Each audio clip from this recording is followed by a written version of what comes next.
আসসালামু আলাইকুম। আজকের বেগুন দিয়ে একটা মজাদার ভর্তা রেসিপি বানাবো। একটু অন্যরকম ভাবে, একদম ইউনিক ভাবে। চলো স্টার্ট করা যাক।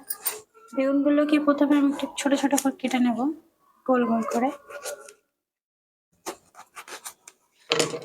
আজকের বেগুনটা কিন্তু একদম টাটকা বেগুন, একদম ফ্রেশ আছে।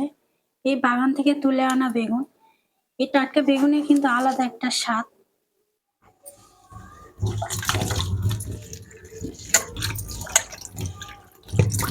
বেগুনটা সিদ্ধ করার জন্য একটু আমি পানি দিয়ে দিচ্ছি কড়াইতে। পানিতে এবার আমি একটু মশলা দিয়ে দেবো অল্প করে। অল্প করে লবণ দিয়েছি, হলুদের গুঁড়ো দিচ্ছি, আর এখানে লঙ্কার গুঁড়ো দিয়ে দিচ্ছি অল্প করে। এবার আমি বেগুনগুলো দিয়ে দিচ্ছি।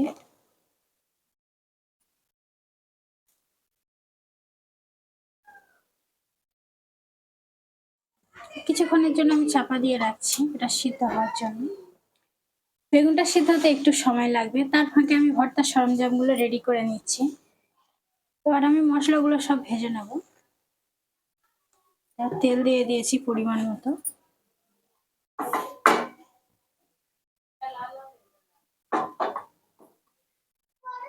প্রথম রসুনটা দিয়ে দিচ্ছি, পেঁয়াজটা দিয়ে দিচ্ছি।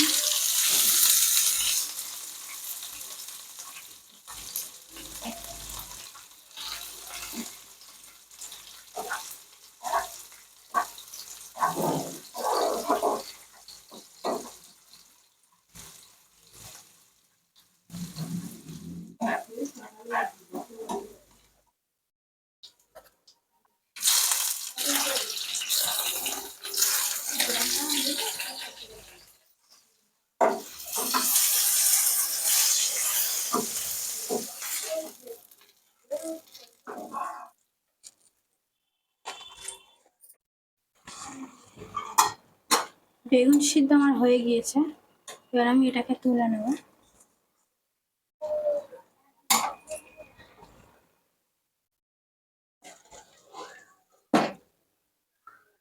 বেগুনটা এবার আমি ভেজে নেব।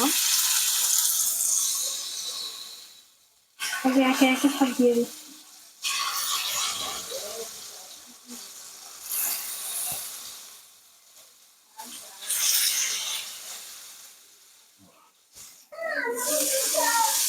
আমি একদম লাল লাল করে ভেজে নিয়েছি।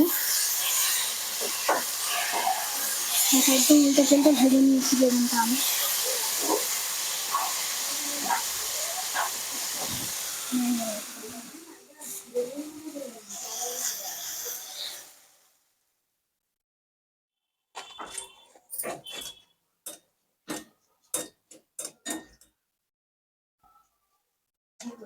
দেখো সব আমার রেডি হয়ে গেছে। এখানে পেঁয়াজও ভেজে নিয়েছি, টমেটো ভেজে নিয়েছি, বেগুন ভেজে নিয়েছি, ধনেপাতা নিয়েছি, শুকনো ঝাল নিয়েছি, সব ভেজে নিয়েছি।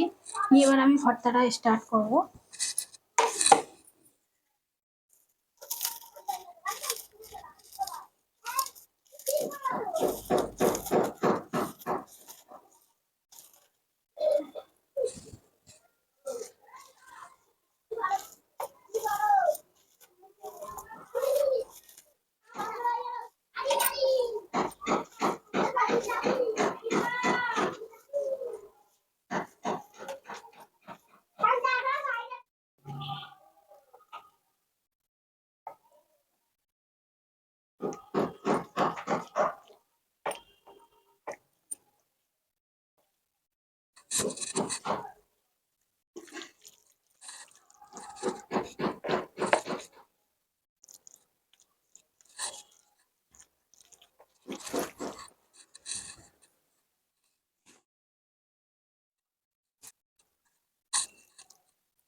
আজকের বেগুন টমেটো ভর্তা কমপ্লিট হয়ে গেছে। কেমন হয়েছে অবশ্যই জানাবে। আজকের ভিডিও এই পর্যন্ত, আবার দেখা হবে অন্যদিন অন্য কোনো ভিডিও নিয়ে।